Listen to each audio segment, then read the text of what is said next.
つもご視聴いただきましてありがとうございます。今回は富士市に来ております。私が何年か前に沼津市の原に住んでた頃によく行ってたコスパ最高でびっくりするぐらい美味しいお好み焼き屋さんにふと行きたくなり、思い立ったが吉日ということで早速向かっております。その場所を地図を使って説明すると、139号線から向かう場合はマルハン吉原店と元浅熊の信号を右折し、突き当たりを左折後はちょっと進んだ左側に今回の目的地があり、お店の入り口にこの看板があるので分かりやすいと思います。また今説明した道から向かう場合はこの通りになり、突き当たりを左折した後は120メートルぐらい進んだ先の左側に先ほどの看板が見えてくるのですぐに分かると思います。今の説明ではいまいちわからんとお怒りの方は、ラウンド1富士店の裏側の大きな通りをフラフラしてるとそのうち到着すると思われるこちらのお店は、富士市八代町にあります木こりさんです。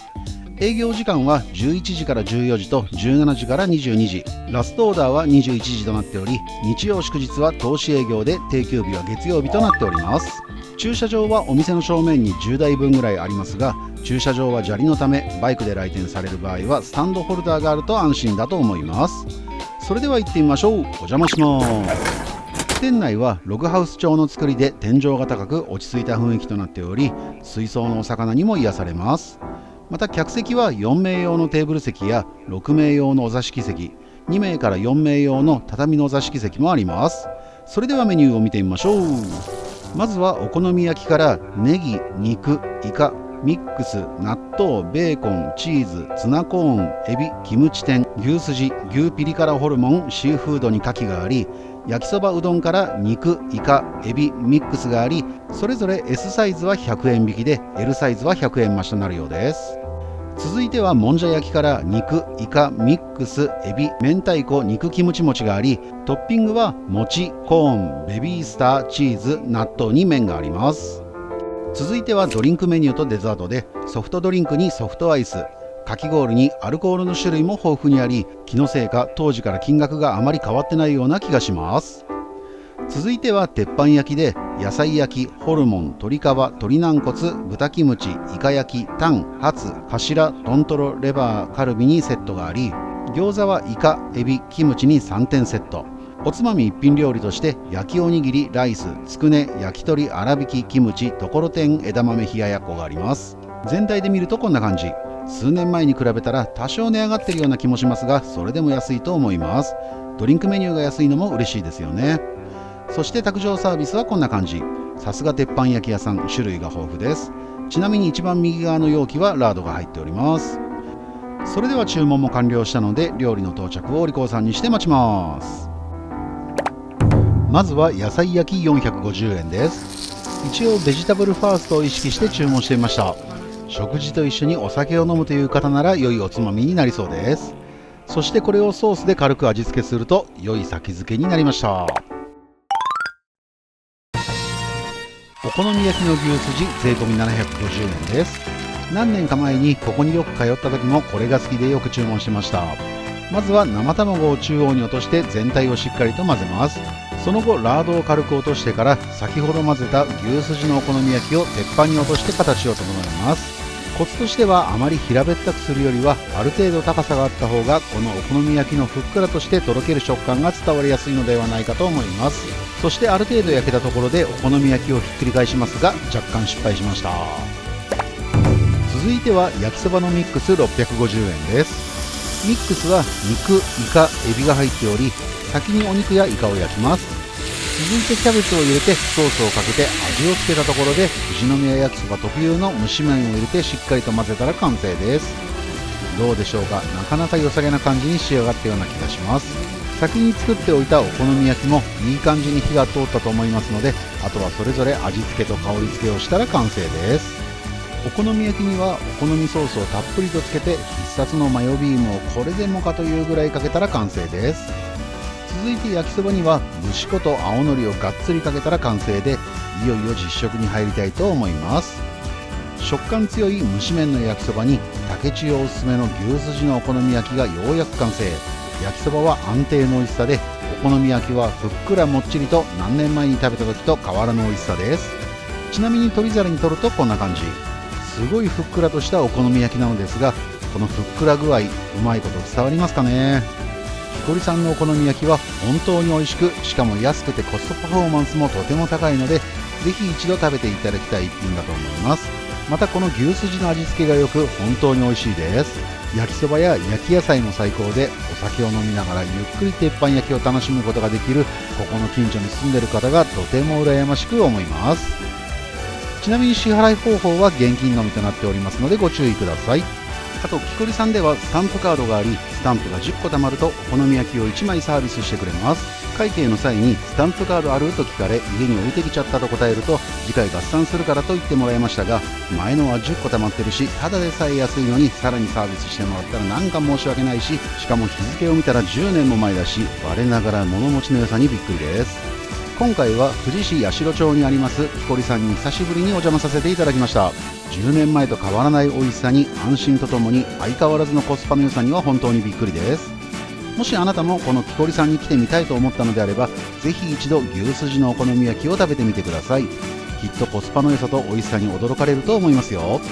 それではこのまま次のお店に行きたいと思いますので、ぜひ最後までご覧ください。続いてのお店は同じ富士市内にあります今流行りの古民家風隠れ家的なカフェに行きたいと思います。その場所ですが、国道1号線を沼津方面から向かった場合はメガドンキ長里店の信号を右折し、ひたすら直進、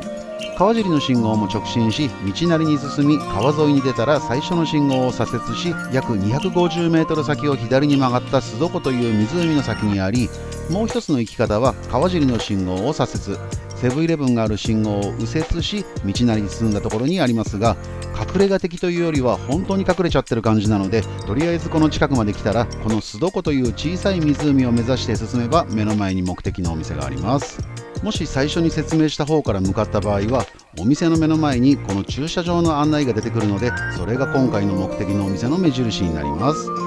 この辺りはあまり土地勘がないのでなかなか分かりにくかったです。さすが隠れ家的ですね。そしてこの建物の玄関の横に看板があるのに気づいて、あ、ここなのねとようやく到着できたこちらのお店は、富士市中里にありますカフェいちご一会さんです。営業時間は8時から18時で、定休日は火曜日と水曜日となっております。駐車場は湖側に3台と店舗の奥にも止めることができます。また駐車場は砂利のため、バイクで行く場合はスタンドホルダーがあると安心だと思います。それでは行ってみましょう。お邪魔します。一歩入るとまずは玄関になっており、店内には靴を脱いで入店します。その際靴は下駄箱に入れるようにしましょう。